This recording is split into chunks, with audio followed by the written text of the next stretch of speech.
Investor's Edge with Gary Kaltbaum. Straight talk about you and your money. Now from the BizTalk studios, here is Gary Kaltbaum.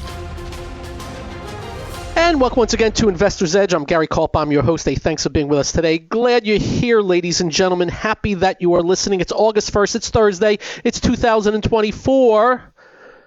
Hope you're having a good day. In case you don't know, this is serious talk about everything that affects you. Everything. We do the markets, the economy, the central bankers, the Morlocks in D.C., taxes, deficit spending, scams, shams, corruption. You name it, we will cover it. And we do it without any agenda, any ulterior motive, or any bias whatsoever. When it comes to politics, we have a motto. We can't stand any of them. We will discuss policy and explain who we think have a better policy, but overall, bleh. That was bleh. So we get a lot of hate from everybody, but that's okay. We're cool. If you do not get this radio show in your city, we'll post it at GaryK.com. We'll also post it on our Twitter feed, which is now X. And if you don't follow us on X, you should. And if you'd like to email me, just be nice. That's all. Why? Because we're very nice. If we had friends, they would tell you. Ladies and gentlemen, you know how we end the show a lot? Or when we talk markets, we'll say, and we have no clue what happens tomorrow in the market. And that's true. We really have no clue from day to day in the market. What we try to do here is just get main trends right. If you can get the main trends right, you're going to do fine. That goes for the downside. One of the great things we do for you here and for our peeps is when we say avoid this area. Avoid that area. Or in 22 when it was a bear market and we're out. Or right before COVID, 2 days before the COVID crash, we were out. And that was pure luck because we didn't know the COVID crash was coming, but the leading stocks were breaking down. And we had them. And we can go on and on of every sector that goes into a bear market. Every stock. And it doesn't mean we don't lose money because we're always looking for things that we call launching pads. Breaking out of ranges. Popping off of moving averages. And they fail. But we have that other motto, when wrong, be wrong fast, be wrong small. And since we're so specific on where we do things, we're very specific on where we get out of things. And the hope is we have enough things that come off the launching pads and do what NVIDIA did this year or Meta did this year, for example. And then you get into the markets that are just pain in the arses. And what these are the ones that just drive you up a wall. And what we just try to tell you is take your time. And these are the areas where the strength is, and these are the areas where the weakness is. Which takes us to yesterday. And I'm just going to give you a number, and that was, I'm pretty sure this is right, 343. And what 343 was, the semiconductor index. And why am I starting you out with the semiconductor index? Because I just think it's very important to the markets. That's all. We have shown you through the years how important it is to the markets. They have been a very good, what we would call bellwether, harbinger of the markets, though not 100% of the time. Another part we watch is the financials. And then, of course, what's ever leading, what's ever lagging, and all that. So yesterday, the semiconductors are up 343.7%. 7%. A big wow. But we were nonplussed. You know what nonplussed mean? It just means, okay. Let's see if we can get some follow-through. It was a real strong day off of something Microsoft said that juiced the semiconductors. They mentioned something to the effect of how much money they're going to spend on artificial intelligence. And boy, they juice things. Lam Research, an equipment maker, very important name, closed at 8.55 the day before and closed yesterday at it was up $75 yesterday. That's a huge move for a stock. ASML, another equipment guy out of Dutch, closed the day before at 8.60, closed at 9.36. Holy crap. But when we did our scans, what we found was the semiconductors were down 18% from the July 11th high. So we were definitely going to get a bounce somewhere. We don't know where because bounces are random. And usually they take a few days to bounce. But yesterday we had this thing, what we call a jam on the bounce. And we didn't know what would happen today. We knew there was some earnings reports in semiconductors, Lam Research, ARM Holdings, two important names. And we do know as we went through the semis, and we did it for our peeps last night, we went through like 75 semiconductor names. The patterns were terrible. They weren't impressive. By the way, we're waiting for Amazon and Apple.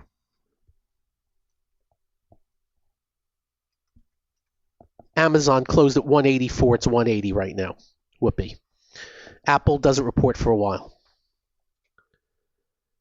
And all I can tell you is, yesterday, the semiconductors bounced 343, the all-important semiconductors. Today, they were down 373, right back down and more. At one time today, they were down about 420 until the market bounced late in the day a little bit. We'll get into the rest of the market in a bit. I'm just bringing up the semiconductors because it's a big wow. And get this, Lam Research today on their earnings was down $91. I believe at one time today,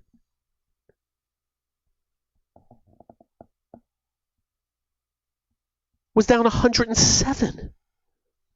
ARM Holdings, not an unimportant name, down $23 today. And in case you want to know about, they tell you to hold long term, ARM Holdings was just 189, it's 121.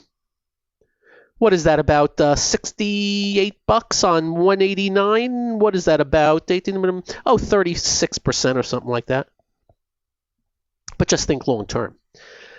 We're just starting out making the point. The semiconductors were getting trashed today and worsened than yesterday. And we don't know what tomorrow is going to bring because you got Amazon reporting, you got Apple reporting. But I think that's really it as far as real important after the close. Booking Holdings, Square, one of the coin things, DraftKings, another coin thing, MicroStrategy. There's a few other things. We'll see. But we just wanted to start you off with that. Now, of course, if the semiconductors did that, it's probably not a great day. And you're right. The good news is the Dow was down 500. No, the bad news is the Dow was down 500. The good news is it was down 700. The good news is the NASDAQ was down 405 today. No, the bad news, it was down 405. I got to get that right. The good news is it was down 550 at one time today. They pretty much hit them all today, except for earnings reactions and very, very defensive areas. Dow down 500, S&P 75, NASDAQ 405, NASDAQ 100 472, Transports 271, SOX 373. The German DAX was down 425. The Nikkei in Japan was down 975. Advanced declines were putrid today. You know what was strong today? Get this. Procter & Gamble, Johnson & Johnson, Coke, Pepsi, the tobacco companies, other medicals, utilities, drugs. That's it. Now, what does that signify? So we're going to do as much as we can do a deep dive for you guys on a radio show. We did it last night in our webcast, and all we did was we put up the 10-year yield, the TNX. We'll explain that up next and why it's so important. This is the one only Investor's Edge.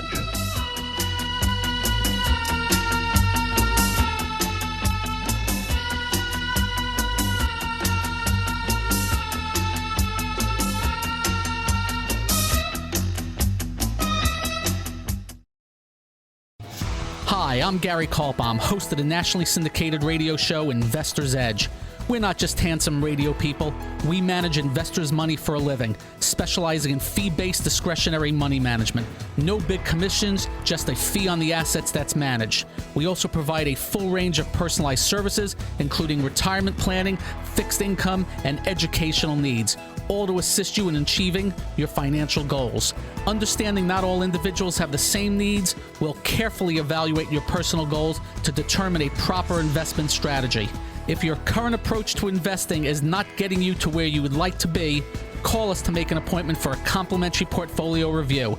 The number to call is 888-422-5559. That's 888-422-5559. That's 888-422-5559. Investment advisory services offered through Kaltbaum Capital Management.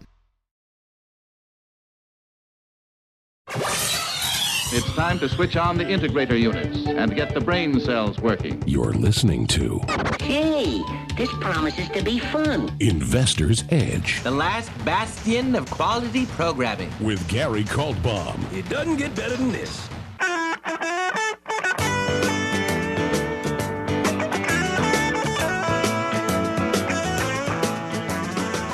So,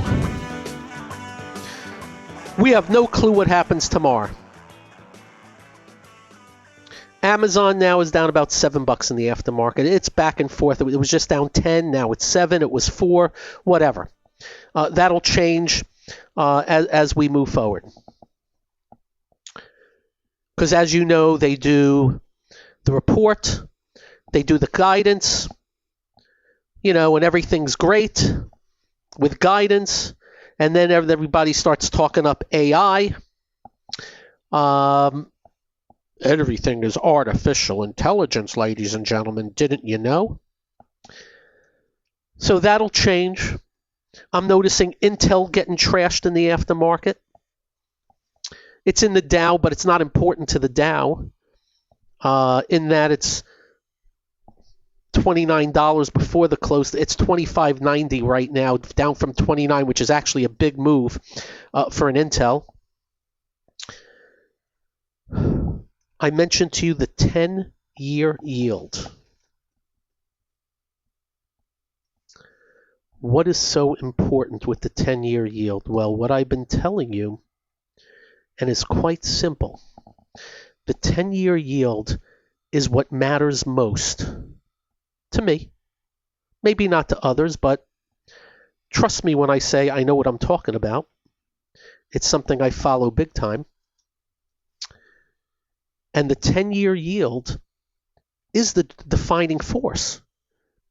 It is the driving force behind what you pay on your mortgages and loans and other things on the lending front. Our central bank deals with the Fed funds rate. And this is a rate that banks deposit and lend to each other back and forth on. Let's backtrack. First off, we don't believe there should be a central bank because we don't believe these people have a clear understanding of things, and they also have a bias. And let me explain their bias.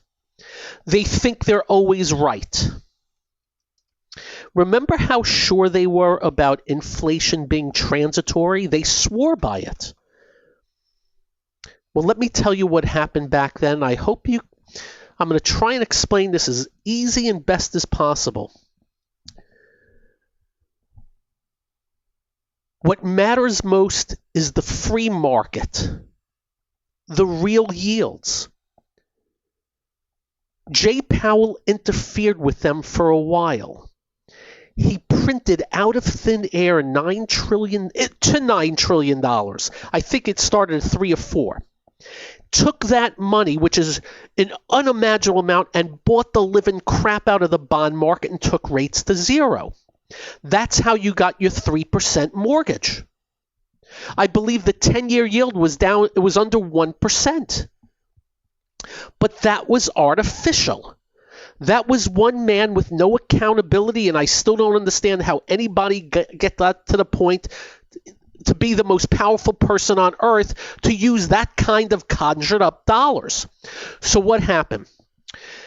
Because they believe they're geniuses and never wrong, we told you that would create inflation. All this money chasing nothing defines what inflation comes from.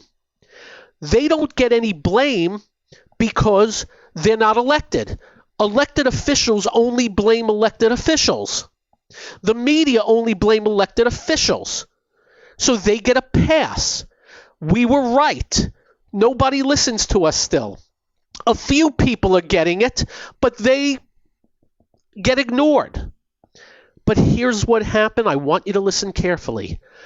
Jay Powell stayed at 0% interest rates. Wouldn't move Fed funds. But once he stopped printing and controlling the markets, the 10-year yield started going up. Why would the 10-year yield go up? Oh, it's very simple. Because they were normalizing at the time. Normalizing to inflation. Because inflation goes up, interest rates are going up. As interest rates went up, Jay Powell was loath to move. He sat there. He, Joe Biden, Janet Yellen were out every day telling us inflation was transitory. Don't worry. But then what happened was interest rates kept going higher and the market was pissed off, the stock market, because inflation eats into things. Finally, Jay Powell had to admit they were wrong. Janet Yellen had to admit they were wrong. And it's such a bad wrong, I can't begin to tell you. And they've gotten this big pass and keep their jobs. So finally, they played catch up. Raise rates, get in line with the market. And they finally caught up to the 10-year yield with his Fed funds rates. Finally caught up. And then rates were about 4.9% on the 10-year yield. Remember, we're 3.9 now. He went to 5.25, 5.5. Just so you know, there's a spread on their Fed funds. So it'll be 5.25 on the low end, 5.5% on the high end. But then something happened. And it's pretty simple. Yields started plunging. But that's actually a good thing. Because yields coming down help you. Help me. It gets you less if you buy a 10-year bond, but it helps the mortgage side, lending side. So they started coming down. And markets reacted well. They kept going up. But the yields kept going down. And kept going down. And Jay Powell's supposed to be in line with markets. He went to 5.25 when it was at 5. But here's the problem now. Jay Powell's at 5.25 on the low end. The yield is at 3.9% now. He's now too high on the other end. And the markets know it. And there's been a bunch of pressure recently. First, on the good end, they started rallying the small and the mid caps and the financials because rates coming down. But economic numbers have been now coming out. We've been telling you about them, weakening and weakening and weakening.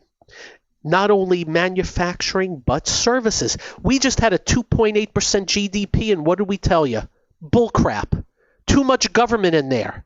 Government doesn't produce. They suck. They suck. They're like a Hoover vacuum. It wasn't really 2.8. So what happens next with Jay Powell and yields? I'm Gary. This is the one and only Investor's Edge.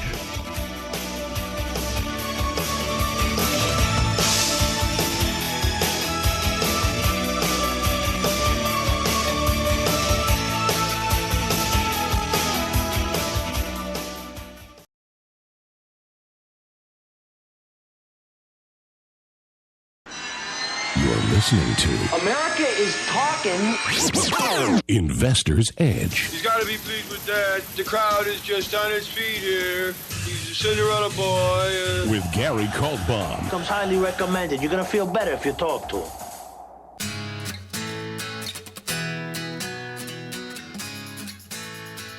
So,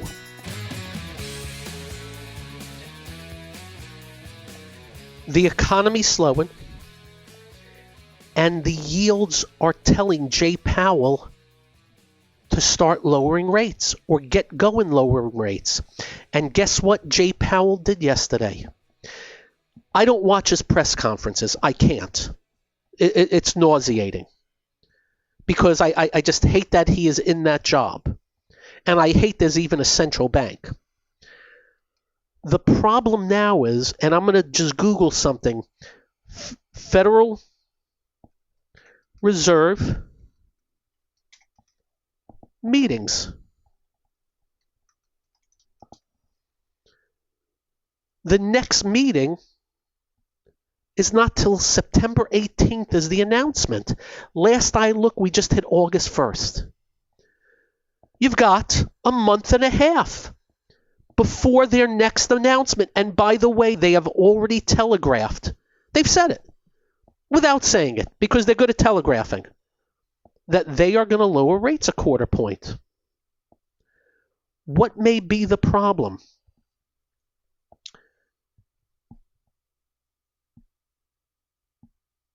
He was too slow when inflation was getting out of hand to the upside.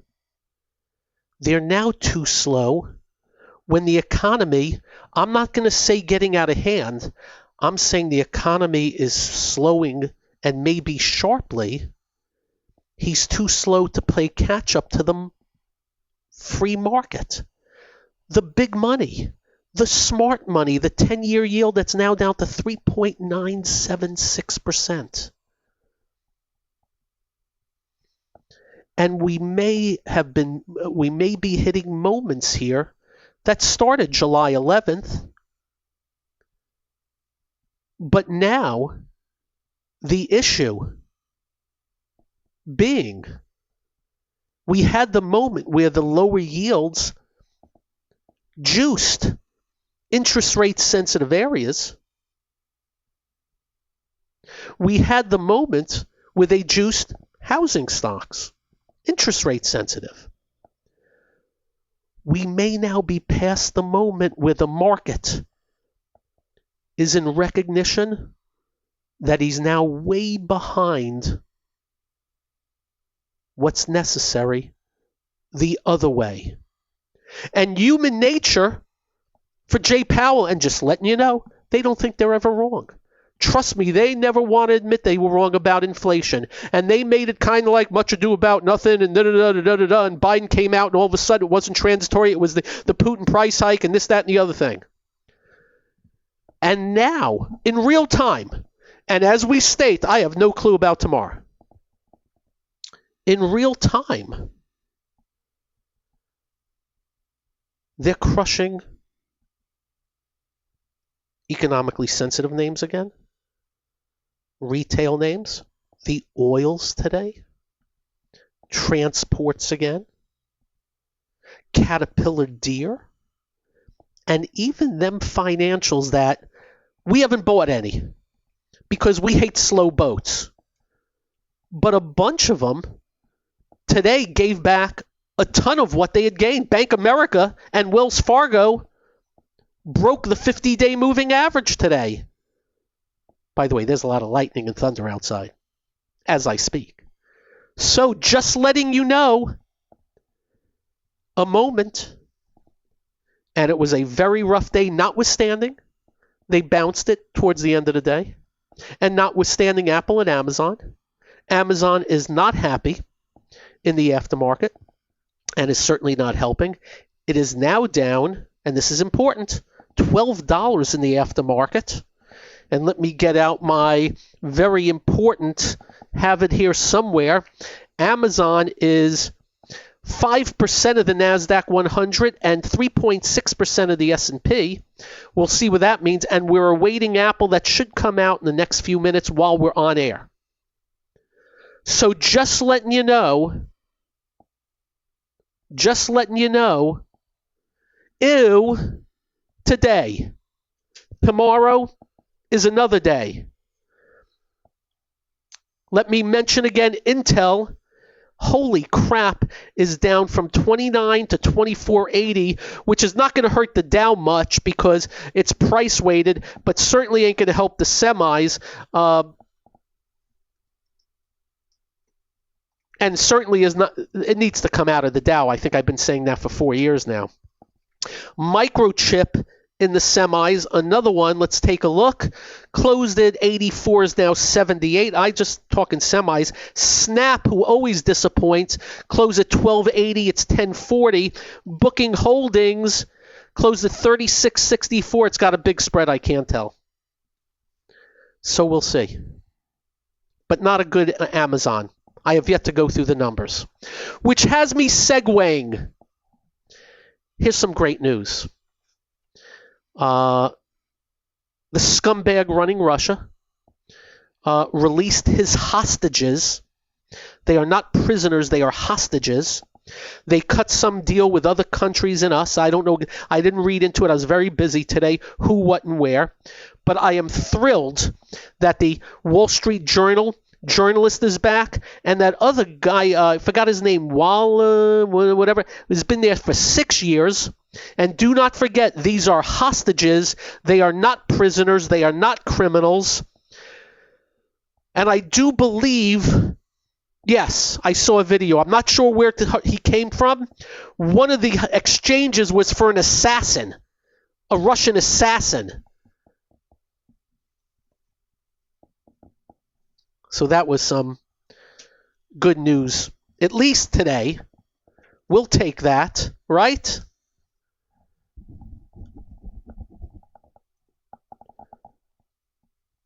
What else did I write down today? We got an election. And as you know, we've been covering it every day without bias. We didn't want either of these two running, and that goes for Kamala Harris. She's left of Biden. So have an election. And I just need to let you know, Google. If you Google Trump rally, Kamala Harris rally in Atlanta comes up. Underneath that is hundreds of Harris for President golf carts roll through Trump stronghold. Catching my drift? So just letting you know, Google's pulling their crap.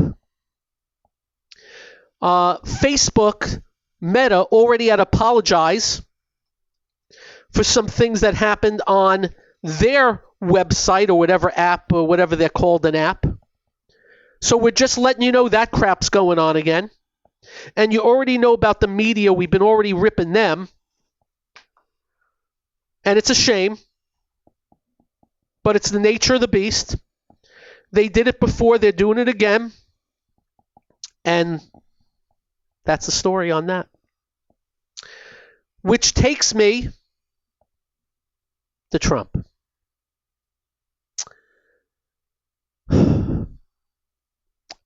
We are addressing those of you who want Trump to be the next president of the United States. That's who we are addressing. You better speak to him, because unforced errors abound for the ex-president wanting to be the next president. Because it should be, it's never easy. We're close to a 50-50 country. But it should be easy based on the horrible policies of the Biden-Harris administration. The numbers on the border are nightmarish. The numbers on inflation, ridiculous. Yes, the rate of inflation's down, but prices are way elevated. Afghanistan, a nightmare for the women of Afghanistan in the Dark Ages. For people supposedly that care so much about women, they left the Afghani women in the dust. I can think of a dozen other things. But unforced error after unforced error, we'll have that. We'll have Apple up next. See what that's doing. I'm Gary. This is the one and only Investor's Edge.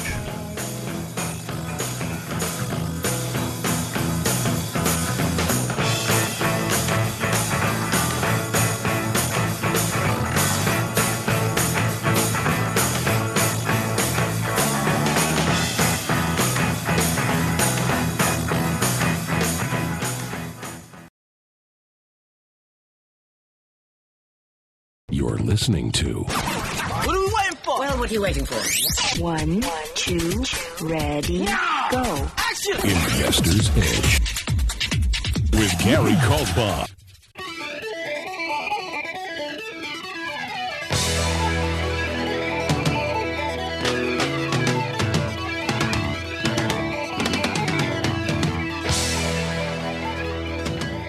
And welcome once again to Investor's Edge. Okay, Apple, just so you know, closed at 218.36. Down about, for the day, was down $3.72.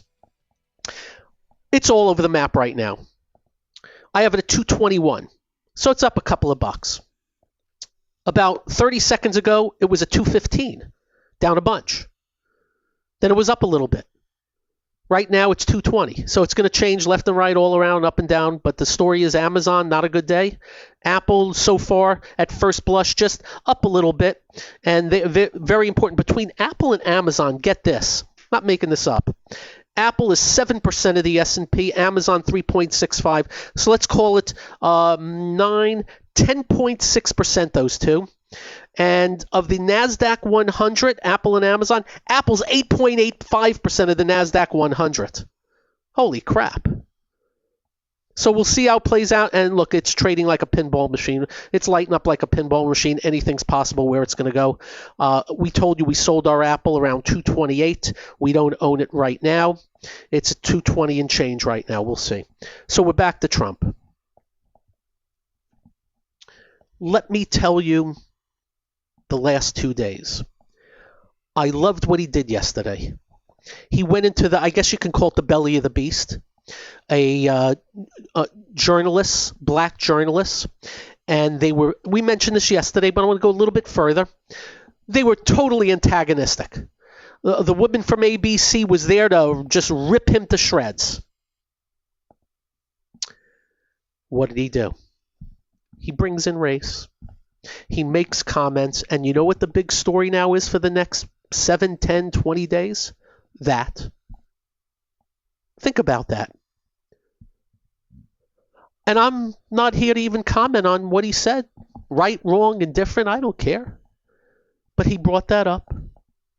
And now they're exclaiming it's like the Barack Obama birther moment. And now that's everybody talking about.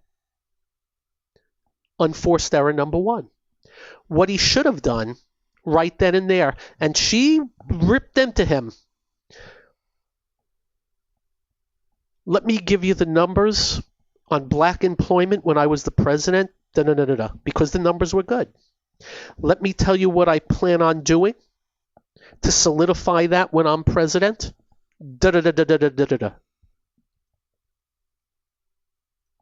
Those are my goals. Nope. Race. What else did he do today? Well, we had some hostages freed. Americans. This is great news. No words from the president, President Trump, on, we are so happy the hostages have been released. Nope. The way the Biden administration handled this was terrible, and money this and money that, and how they did this. No. Just say you're happy that Americans were released. Nope. You throw in the divisive. What's the number one goal for Donald Trump into November? It is to win votes, not piss off people. And as I have told you, in the last election, he lost because the down ballots. There were plenty of people in these states where slivers he lost by, where they voted all Republican except for Trump because they were tired of divisive. So I don't think he's measured it well, and I'm not done. Do you know who Norah O'Donnell is? She is the CBS Evening News anchor. I don't know how many years she's been there. I never watched the 6:30 CBS News or the NBC or ABC because at 6:30 Big Bang Theory's on. I tape Bret Baier and watch it later. My two favorites, Neil Cavuto and Bret Baier. What does he do? He makes fun of a working woman. Sad. She's this, that, and the other thing. Do you know who didn't vote for Donald Trump in the last election? You know where he lost votes? Working women! And I'm thinking to myself today, is he trying to lose the election? Because that's how I would do it. That's how I would try to lose the election. Piss off working women, talk race, and when American hostages are freed, talk about how bad Biden is on the release of the American hostages.